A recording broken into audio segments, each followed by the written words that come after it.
नमस्कार दोस्तों, स्वागत है आपके अपने YouTube चैनल संस्कृत अड्डा पर। दोस्तों, आज की जो वीडियो इसमें हम करने वाले हैं आपके शाश्वती प्रथम भाग में आपका षष्ठा पाठ है, जो छठा लेसन है संतति प्रबोधनम। तो इसको आज की वीडियो में हम यहाँ पर करने वाले हैं। और इनसे पहले वाली जो वीडियो थी उसमें हमने आपके रुचिरा भाग, सेमुसी भाग और इसके अलावा जो आपके यहाँ पर शाश्वती भाग 1 जो है, इसमें आपके 5 जो लेसन है उनको कंप्लीट कर लिया है। तो आज की वीडियो में हम यहाँ पर इससे आगे के जो लेसन है उनको करने वाले हैं। तो क्या इस लेसन में यहाँ पर कहा गया था, तो वो हम देख लेते हैं। प्रस्तुत पाठ महर्षि अरविंद द्वारा संस्कृत में प्रणीत खंड काव्य भवानी भारत से संकलित है। अब एग्जाम जो है, एग्जाम में कई बार इनकी पुस्तकें पूछ ली जाती है कि जैसे ये दे दी जाएगी यहाँ पर रचना और पूछ लिया जाएगा इनके लेखक कौन है।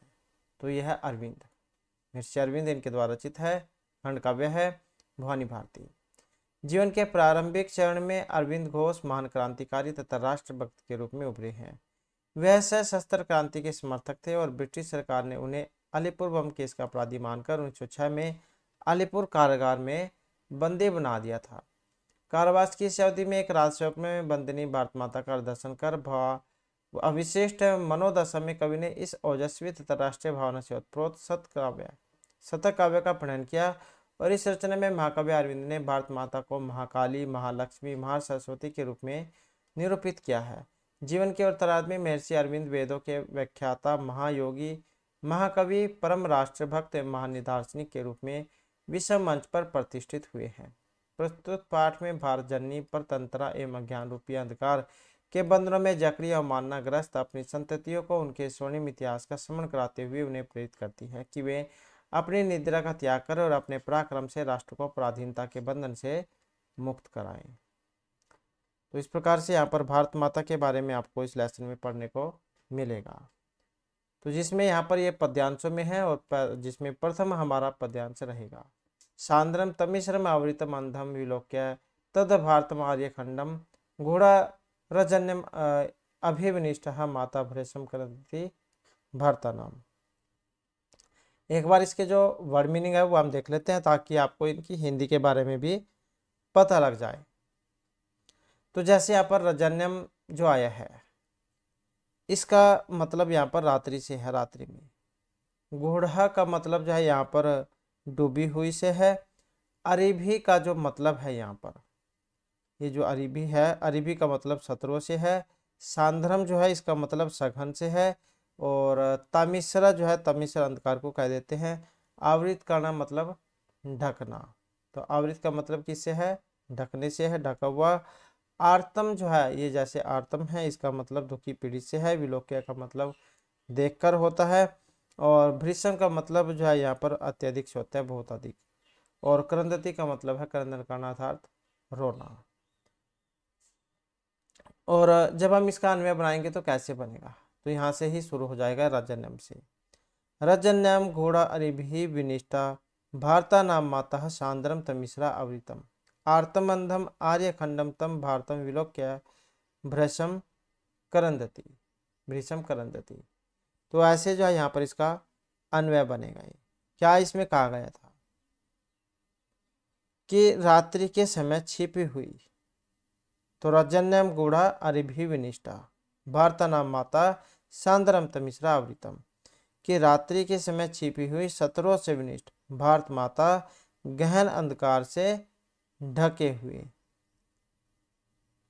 आवृतम आर्तम अंधम आर्यखंडम तत् भारतम विलोक्य भृशम करंदती, कि रात्रि के समय छिपी हुई शत्रुओं से विनिष्ठ भारत माता गहन अंधकार से ढके हुए दुखी अंधे से हुए आर्यखंड उस भारत को देखकर अत्यधिक विलाप कर रही है।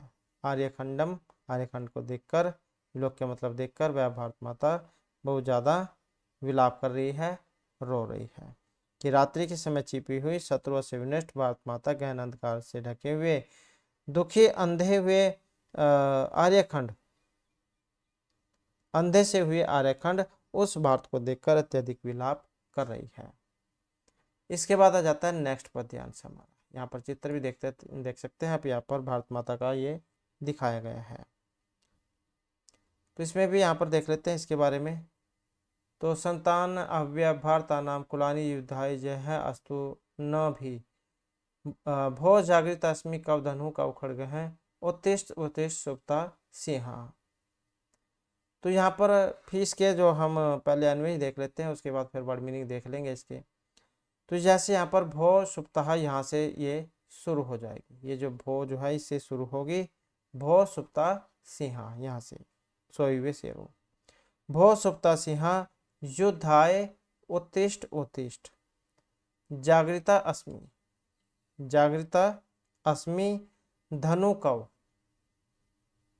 खड्ग कव भारता नाम सनातनी, यह सनातनी, सनातनी कुलानि अव्यय भी न अस्तु जय है अस्तु, जय है अस्तु न भी जय है अस्तु।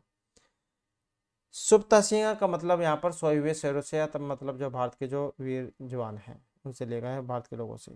सुप्ता सिंह सोए हुए शेरों उत्तिष्ठ उठो जागृता जाग गई हूँ, खड्ग है तलवार, और सनातनी का मतलब पुरातन पुराने, अव्यय का मतलब बुलाना, भी का मतलब डरे हुए। भी धातु में कारक प्रकरण आपने पढ़ा होगा, तो उसमें भी धातु के योग में जा विभक्ति होती है पंचमी।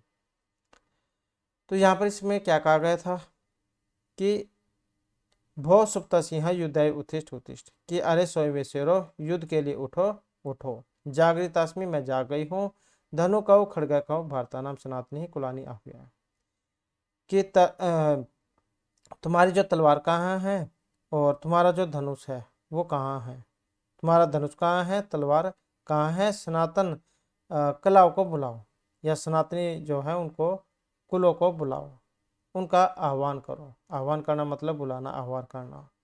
और भयभीत मत हो, तुम विजयी हो।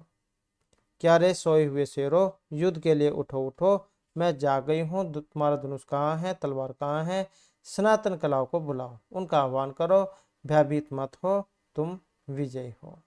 तो इस प्रकार से यहाँ पर शत्रुओं से भयभीत न होकर पराक्रम पूर्वक उनका मुकाबला करने हेतु भारत के लोगों का आह्वान किया गया है।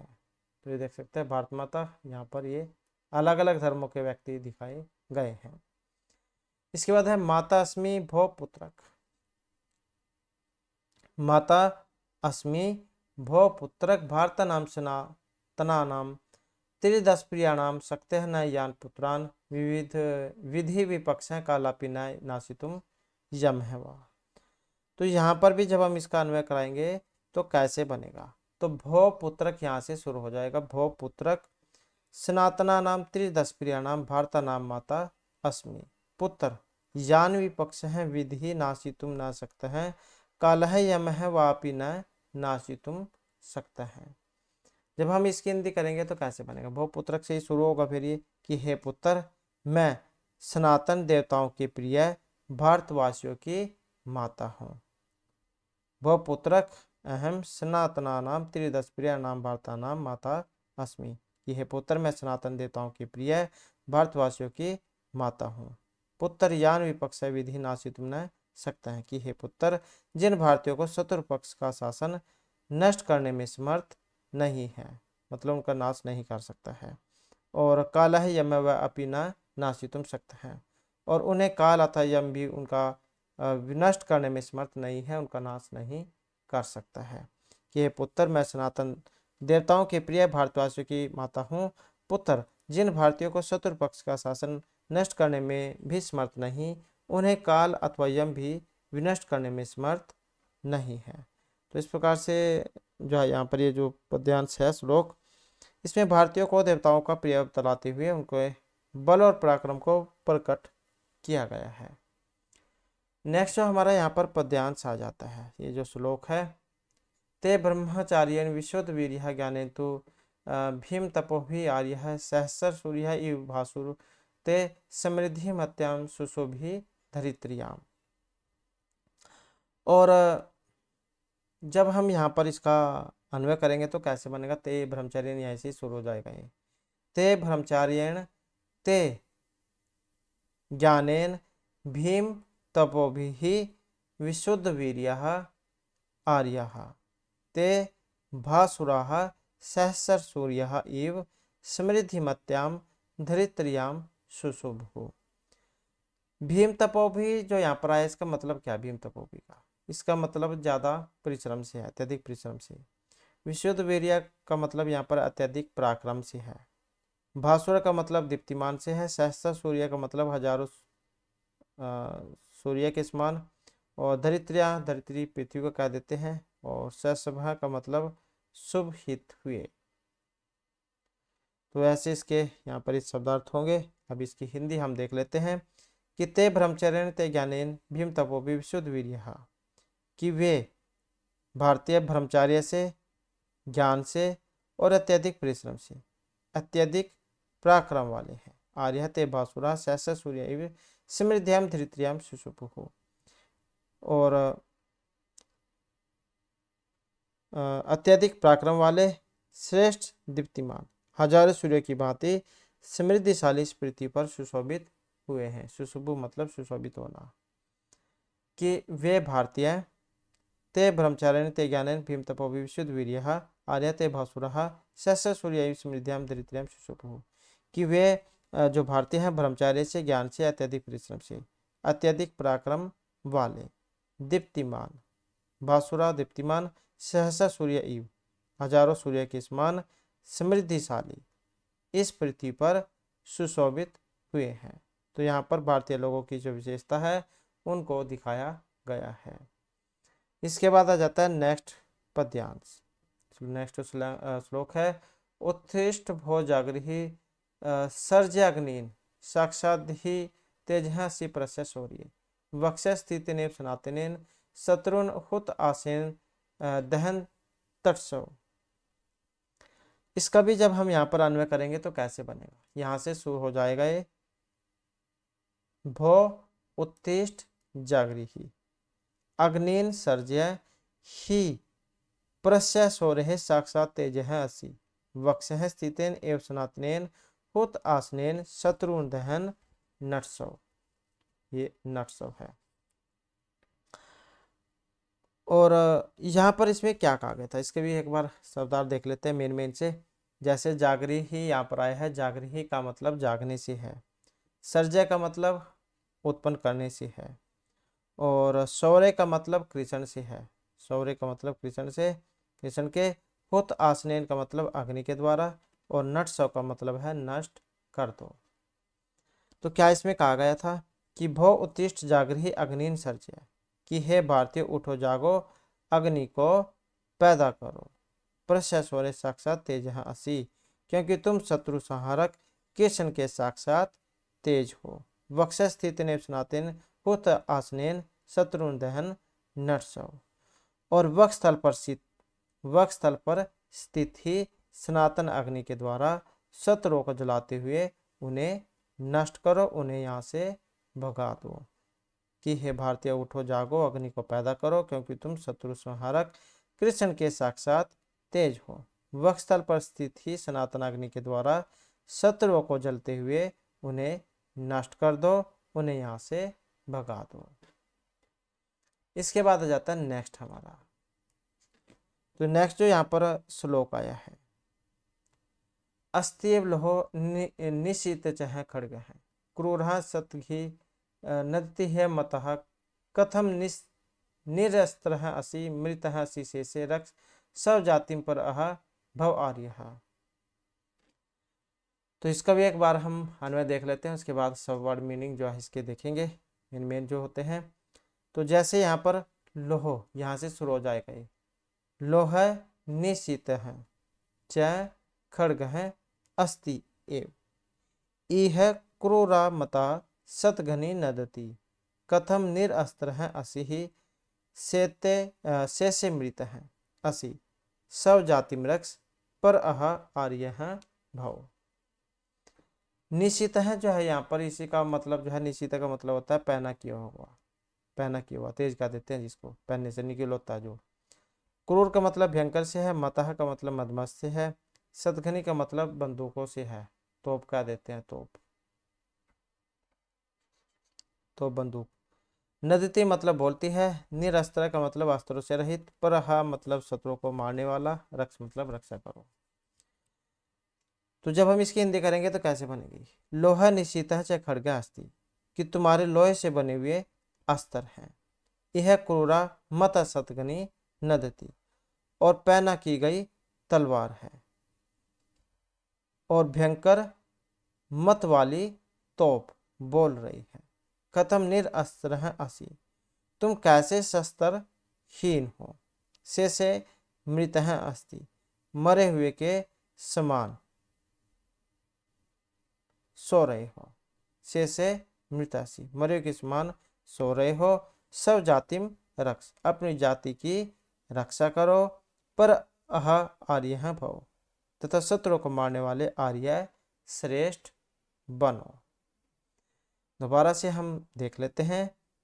लोहा निशीता च खड्गास्ति, कि तुम्हारे लोहे से बने हुए अस्त्र हैं, और यह क्रूरा मता सतगने नदती, पैना की हुई तलवार है, और यहाँ भयंकर मत वाली तोप बोल रही है।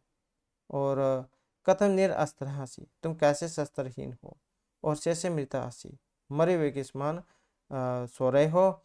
और सब जाति में रक्ष, तो आप अपनी जाति की रक्षा करो। और पर आह भार्य भव, तो शत्रु को मारने वाला आर्य श्रेष्ठ बनो।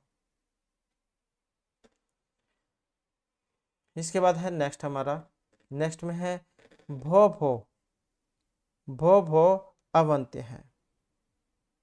मगध च बंग अंग कलिंग कुरु सिंधु च, भो दक्षिणात्य है। शृणुतु आंध्र चोल शृण्वन्तु ये पंच नदेशु सूराहा।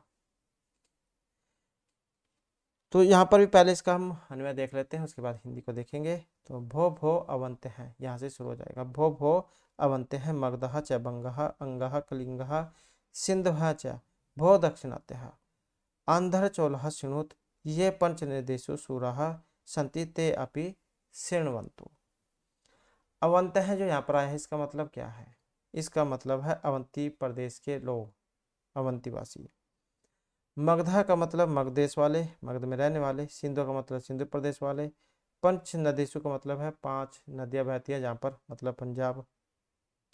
और सूरा का मतलब सूरवीर से है। और शृण्वन्तु का मतलब सुनने से है। और इसकी हिंदी देख लेते हैं फिर कैसे बनेगी। भ भो अवंत्य है, मगधा च बंगा अंगा कलिंगा सिंधुहा च भो दक्षिणात्य, कि अरे अरे अवंती प्रदेश में रहने वाले मगध वासियों, बंग प्रदेश वासियों, अंग प्रदेश में रहने वाले, कलिंग सिंधु प्रदेश वासियों, और हे दक्षिण प्रदेश में रहने वाले। आंध्र चोलाहा सिणतु, आंध्र चोलाहा का मतलब आंध्र तथा चोल प्रदेश में रहने वाले तुम सब सुनो। ये पंच निर्देशु सूरहा त्यापि सुनवंतु, और तुम सब जो पंच नदा पंजाब प्रदेश में रहने वाले वीर है तुम भी सुनो। कि अरे अरे अवंती प्रदेश में रहने वाले, मगध प्रदेश में रहने वाले, बंगाल प्रदेश में रहने वाले, अंग प्रदेश में रहने वाले, कलिंग प्रदेश में रहने वाले, और सिंधु अर्थात जो ये पंजाब जो है इसमें रहने वाले सिंधु प्रदेश वासियों, और हे दक्षिणात्य है आंध्र चोलहा, और हे दक्षिण प्रदेश में रहने वाले आंध्र और चोल प्रदेश वासियों तुम सब सुनो। और ते पंच नदी सुरा, और जो ये पंजाब में रहने वाले जो वीर है तुम भी सुनो। और इस प्रकार से यहाँ पर इसकी ये हिंदी बनेगी। नेक्स्ट आ जाता है हमारा नेक्स्ट पद्यांश। यहाँ पर नेक्स्ट जो श्लोक है, ये केचित अर्चंती ननुः त्रिमूर्तिम ये च एकम मूर्तिम यवनमदिहा माता अहोने वस्तुनि अहनि सर्वान निंद्राम विमुच्यदम में शृणु ध्वम। इसका भी जब हम अन्वय करेंगे तो कैसे बनेगा। तो ये केचित अर्चंती ननु ये मदियः यवनः च एक मूर्ति, ये अलग अलग करेंगे, ये उसमें बना है वृद्धि संधि में। च अलग है, एक अलग है, मूर्ति अलग है। ये च एक मूर्ति। ही व माता सर्वान तन्यान आहवे अशुणधम निद्राम विमुंचितम। त्रिमूर्ति जो है, त्रिमूर्ति का मतलब यहाँ पर 3 देवताओं से है, ब्रह्मा विष्णु महेश। त्रिमूर्ति को कहा जाता है ब्रह्मा विष्णु महेश को। अर्चंती का मतलब अर्चा करना अर्थात पूजा करने से है। मध्य का मतलब मेरे, एक मूर्ति का मतलब है एक निराकार परमेश्वर को। वह तुम्हारे धन्यान पुत्रों को आह्वय पुकारती हूँ या आह्वान करना। सुनधम सुनो, विमुंचदम छोड़ो। तो इसकी भी हिंदी हम देख लेते कैसे बनेगी। तो यह किंचित त्रिमूर्तिम अर्चन्ति, कि जो कोई व्यक्ति या जो कोई त्रिदेवों की मूर्ति की पूजा करता है, अर्थात ब्रह्मा विष्णु महेश की पूजा करता है। ननु ते मदिहा यवनः च, और निश्चय से मेरे यवन एक निराकार परमेश्वर की अर्चना करते हैं। मध्य यवना च एक मूर्तिम अर्चन्ति, कि जो कोई त्रिदेव अर्थात ब्रह्मा विष्णु महेश की जो मूर्ति है उसकी पूजा करते हैं, निश्चय वे मेरे यवन एक निराकार परमेश्वर की अर्चना करते हैं। ही वह माता सर्वांतर्यान आह्वे, निश्चय ही संपूर्ण पुत्रों को मैं तुम्हारी भारत माता बुला रही हूँ। अय सुन दो, अरे सुनो, निद्राम विमुंचितो, निद्रा का त्याग करो।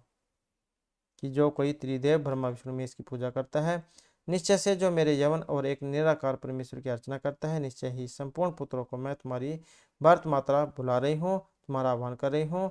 तुम सब सुनो और निद्रा का त्याग करो। तो इस प्रकार से जो है यहाँ पर इसके ये श्लोक थे, भारत माता के बारे में है यहाँ पर लेसन। ये अपनी संतान को प्रबोधन करना, बुलाना, आह्वान करना, तो वही है इसमें। तो सांद्रम का मतलब यहाँ पर सघनम से है, सहांद्रेण सघन गहन। तमिश्रावृतम का मतलब है अंधकार से ढका हुआ। आर्तम का मतलब पीड़ित से है, दुखी से। गूढ़ा का मतलब छिपी हुई, डूबी हुई। वृषम का मतलब बहुत अधिक। भी मतलब भय डर, न अस्तु न है हो।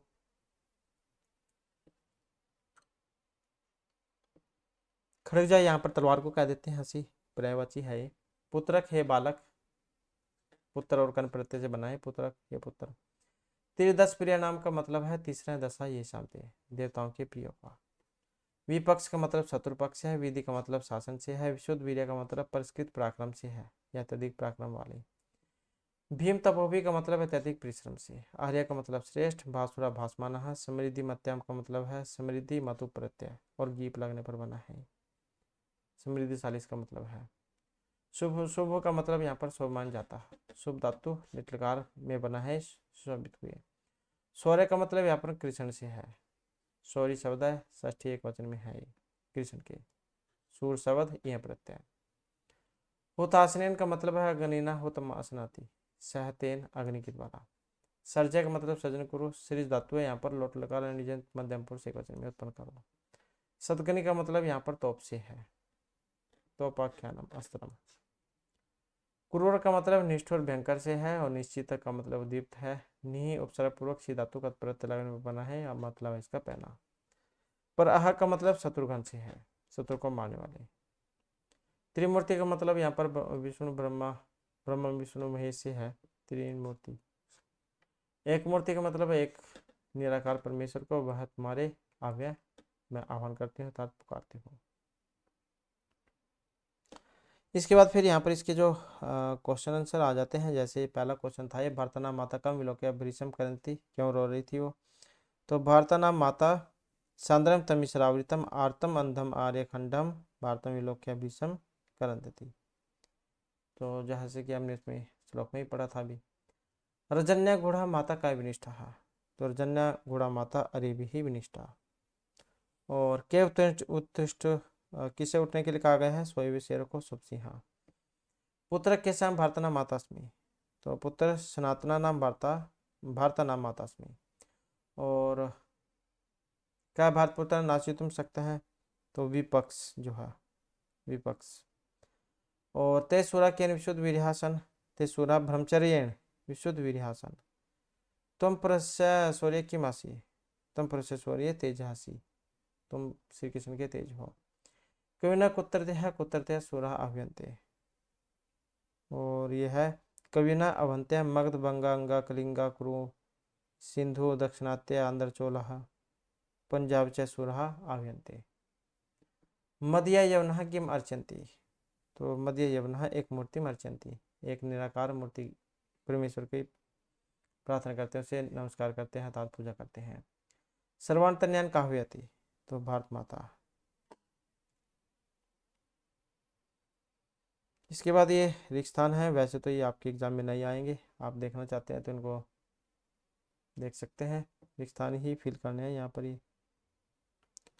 तो जैसे यहाँ पर है ये,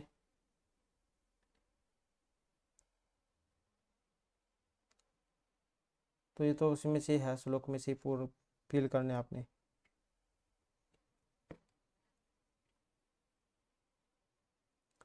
इसके बाद है यहाँ पर विशेषण विशेष्य, जो वेरी वेरी इंपॉर्टेंट है एग्जाम की दृष्टि से।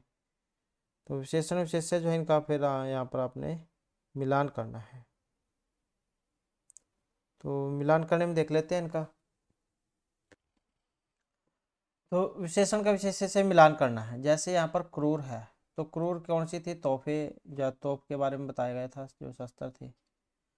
और विनिष्ठा क्या है? माता है।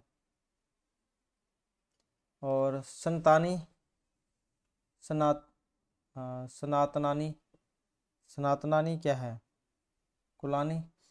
जो ये व्यक्ति है उससे भी आप अंदाजा लगा सकते हैं। समृद्धिमत्याम, दरिद्रयाम है जैसे। और निस्तः है का मतलब खड़गस्य है। सर्वाण मतलब तन्यान, सभी पुत्रों का आह्वान करती है। तो इस प्रकार से यहाँ पर इसका मिलान हो जाएगा। ये आगे तो वाक्य में प्रयोग करने हैं जो आपके एग्जाम में जो है नहीं पूछे जाएंगे। और इसके बाद फिर जो यहाँ पर इसका जो नेक्स्ट भाग आ जाता है, विभक्ति में योजित्वा रिक्त स्थानानि पूर्यत। तो यहाँ पर क्या आपने इनकी विभक्ति लगाकर इनको कंप्लीट करना है। तो जैसे यहाँ पर पहला आया था बालिका सौंपी थी। अब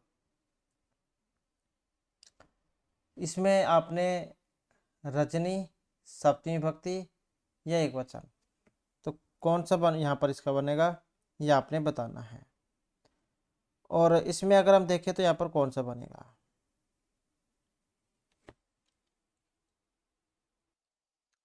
तो इस प्रकार से यहाँ पर हो जाएंगे। जैसे बालिका का जब हम रजनी का सप्तमी विभक्ति में बनाएंगे रजन्य हो जाएगा।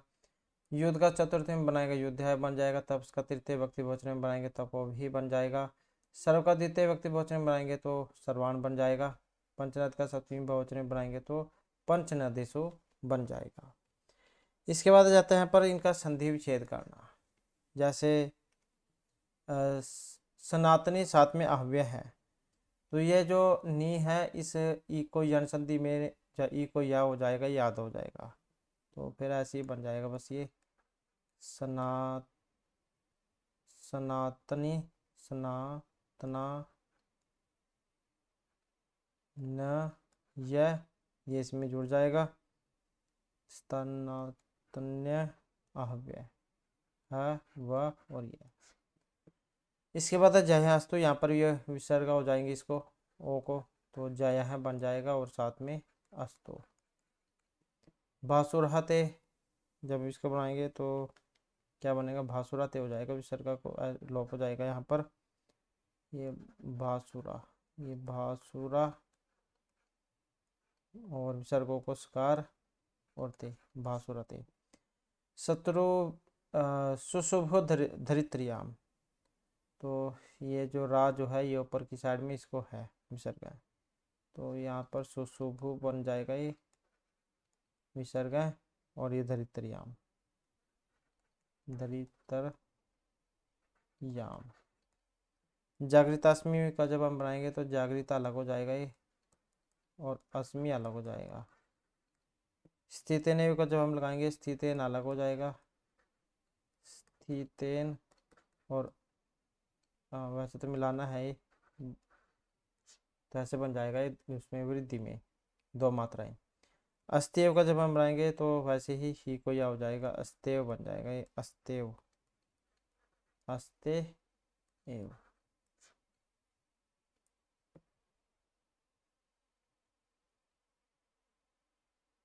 तो इस प्रकार से जो हमारा यहाँ पर आज का ये लेसन था। और नेक्स्ट वीडियो की इसमें फिर हम इस आगे का जो आपका नेक्स्ट जो लेसन है उसको कंप्लीट करेंगे। और हमारे साथ अंत बनाने के लिए धन्यवाद।